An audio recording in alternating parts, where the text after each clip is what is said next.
In the gritty shadows of Harlem, one name rose to infamy, striking fear into the hearts of rivals and allies alike. Nicky Barnes, a kingpin cloaked in mystery and power, danced on the edge of betrayal and loyalty. As the tides of fate turned, his empire faced a reckoning that would leave the streets drenched in blood. What drove this once feared ruler to become a traitor within his own ranks? Join us as we unravel the enigma of Nicky Barnes, a tale of ambition and downfall. Before we delve into this gripping narrative, don't forget to like, subscribe, and turn on notifications for more dark stories from the underbelly of crime. Welcome to Underworld Icons, where history's most notorious figures come to life. Early life and criminal beginnings. Nicky Barnes was born on October 15, 1933, in Harlem, New York, into a world fraught with turmoil and strife. His childhood was marked by violence and instability, primarily due to his father's abusive nature. Growing up in such an environment, Nicky quickly learned that survival often meant resorting to violence or cunning. The atmosphere at home was toxic. His father frequently unleashed his rage on the family, leading Nicky to seek refuge outside. The streets of Harlem became his sanctuary, albeit a dangerous one. By the age of 14, Nicky turned to drugs as a means of escape. Initially, it was marijuana, but soon he progressed to heroin, a substance that would come to control his life completely. His introduction to drugs coincided with his involvement in petty crime. Stealing, robbing, and gambling became not just pastimes, but necessities for survival.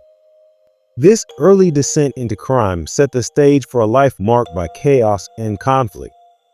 Nicky's teenage years were characterized by his affiliation with a local gang known as the Tiny Turks. The gang provided a sense of belonging that Nicky lacked at home, but it also pulled him deeper into the world of drugs and violence. It was during this time that he fully embraced the drug culture, experimenting with various substances and immersing himself in the gang lifestyle. In a particularly harrowing incident, Nicky attempted to protect his mother from his father's abuse. He fashioned a zip gun, a homemade weapon designed to intimidate. With adrenaline coursing through his veins, he confronted his father, gun in hand, but fate took a tragic turn. The weapon misfired, injuring Nicky and failing to stop his father. This event not only marked a turning point in Nicky's relationship with his family, but also solidified his resolve to escape that life entirely. After this traumatic experience, Nicky left home for good. He dropped out of school, abandoning any semblance of a normal life. Instead, he immersed himself in the gang lifestyle, embracing a world where loyalty was paramount, but so was betrayal.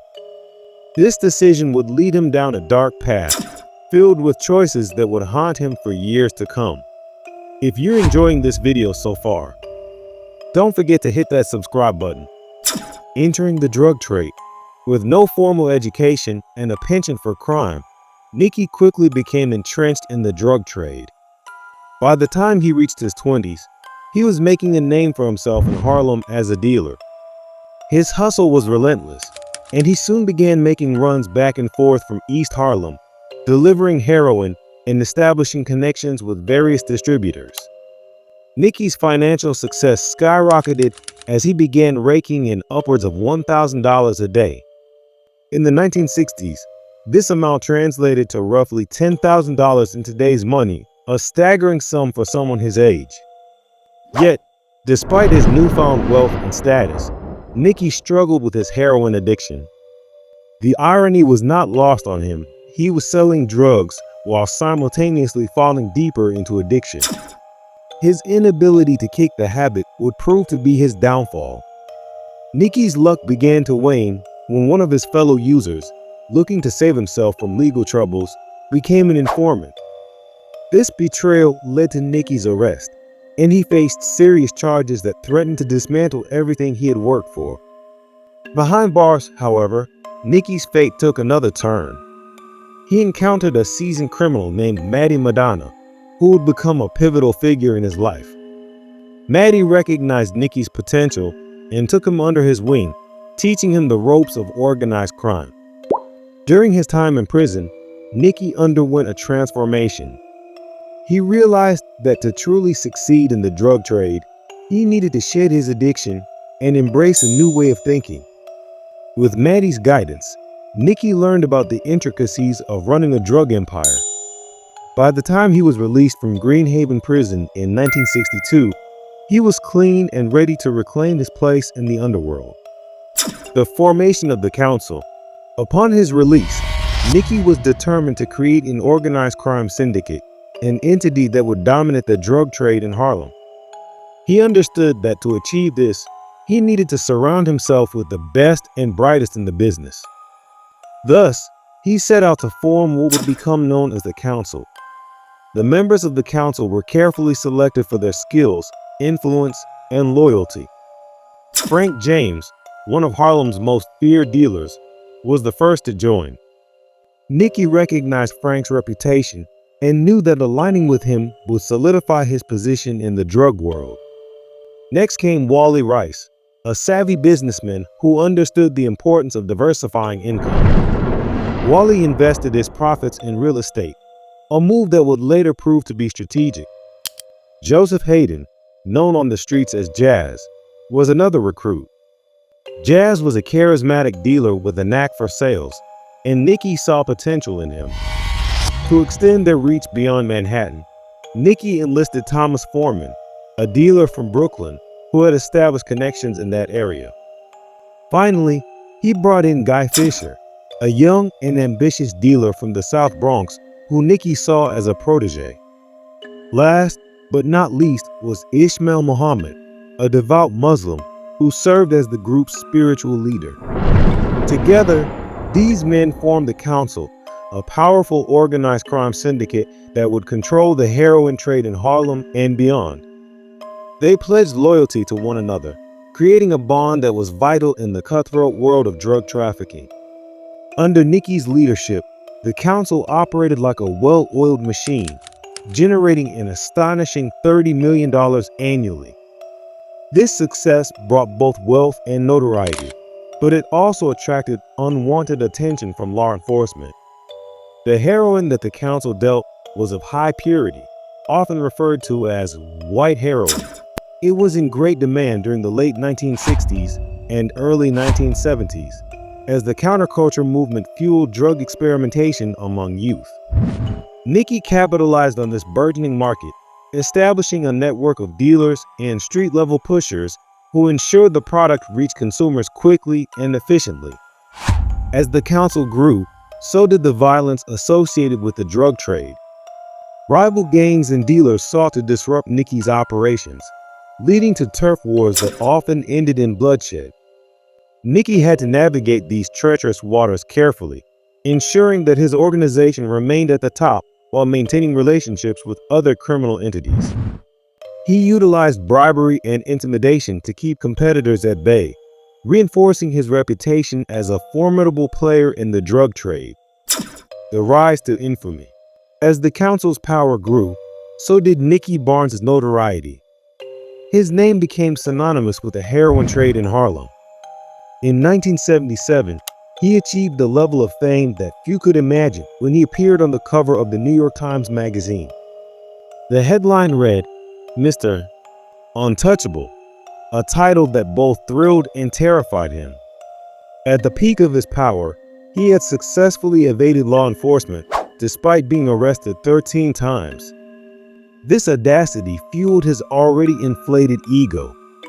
Nicky reveled in the attention, and his larger-than-life persona became a focal point in the media. He loved the limelight and the power that came with it. He would throw extravagant parties, drive flashy cars, and wear expensive suits, flaunting his wealth. His life became a whirlwind of opulence, and he relished every moment. But with fame came danger, and Nicky's need for recognition began to blind him to the risks involved. As he basked in his newfound celebrity status, internal conflicts within the council began to emerge. The pressures of running such a large operation took a toll on their relationships. Nicky's relentless pursuit of power and recognition often put him at odds with his fellow council members. He wanted to be seen not just as a leader, but as a king. The cracks in their unity started to show, and rivalries began to fester beneath the surface. While Nicky was focused on his public image, law enforcement was closing in. Police and federal agents intensified their efforts to gather evidence against him. They were determined to take down Mr. Untouchable, and Nicky's arrogance only fueled their resolve. He continued to taunt authorities, believing he was above the law, but this hubris would soon prove to be his undoing. The turning point came when an undercover investigation known as Operation New Day was launched.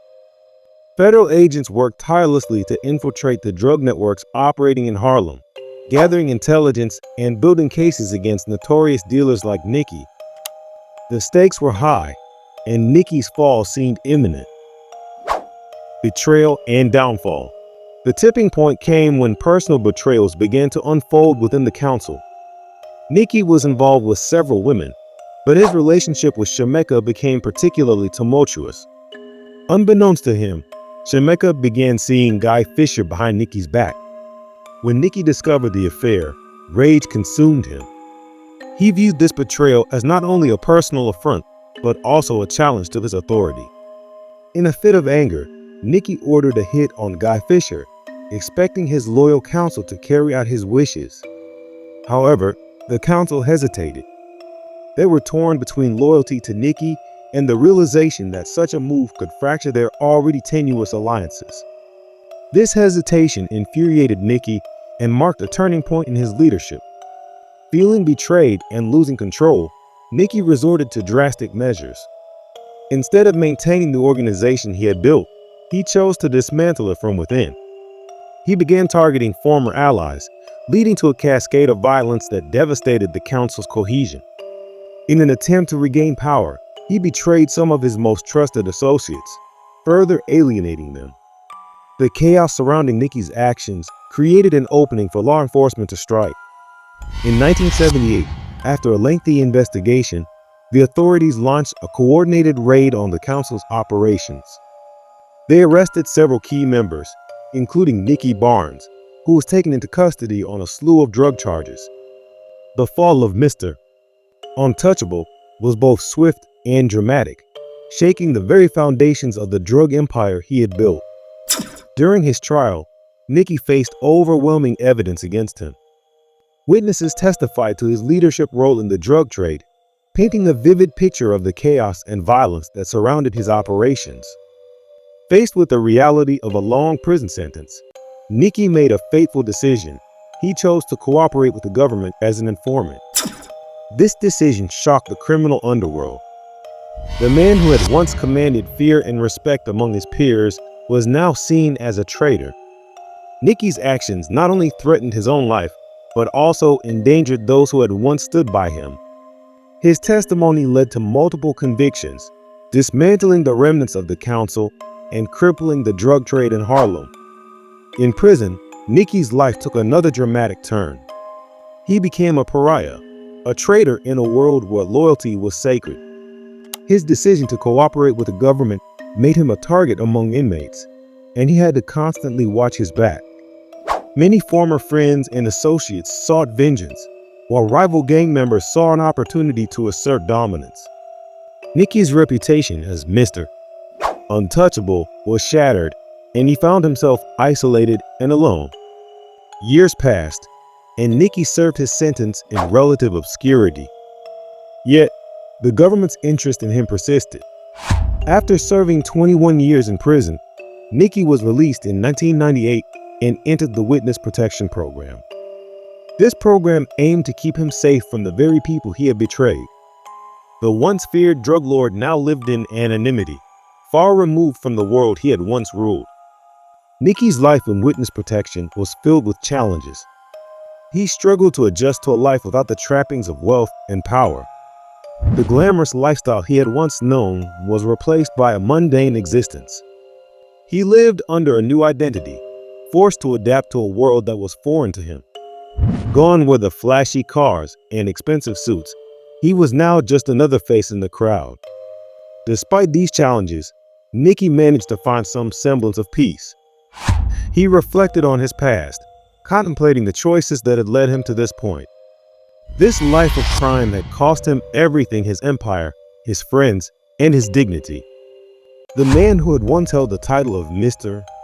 Untouchable was now a cautionary figure, a reminder of the dangers that accompany power and betrayal. Cultural impacts and legacy. Nicky Barnes' story is not just one of crime, it is a reflection of the complex interplay between ambition, loyalty, and betrayal. His rise to power in Harlem's drug trade captured the imagination of many, and his story has been chronicled in various forms of media, including documentaries and books. The most notable among them is the documentary series Mr. Untouchable, which explores the life of Nicky Barnes and the impact of his actions on the Harlem community. His life serves as a cautionary tale about the perils of unchecked ambition and the consequences of betrayal. Nicky's story highlights the fragility of power and the lengths individuals will go to maintain their status. His decision to become an informant not only shattered the trust within the council, but also left lasting scars on the criminal underworld. The legacy of Nicky Barnes continues to resonate in popular culture. His story has inspired numerous films and television series that explore the world of organized crime. Characters that reflect his complex persona often emerge in crime dramas, serving as a reminder of the fine line between power and downfall. The archetype of the ambitious gangster remains prevalent, illustrating society's fascination with the darker side of human nature. Nicky's life also raises important questions about loyalty and the nature of betrayal.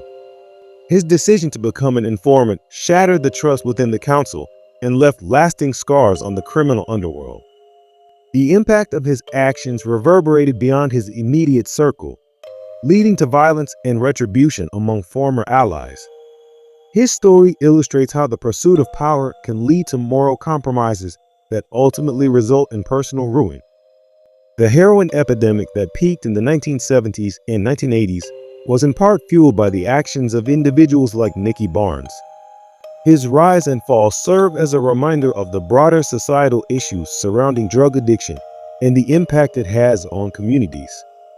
The allure of quick wealth and power can lead individuals down a dark path, leaving devastation in their wake. Moreover, Nicky's story is reflective of the systemic issues within the African American community during the 1960s and 1970s. Poverty, lack of opportunities, and societal neglect often pushed individuals into the drug trade. Nicky's life story encapsulates the struggles faced by many during this time, highlighting the intersection of race, crime, and the American dream. In the years following his release, Nicky attempted to reintegrate into society. He became a figure of intrigue, with many curious about the man behind the infamous title of Mr. Untouchable. He granted interviews, recounting his experiences in the drug trade, but always with a sense of caution. Nicky was acutely aware of the dangers of his past and the people who would seek vengeance against him. The life of Nicky Barnes serves as a powerful testament to the rise and fall of power in the world of organized crime.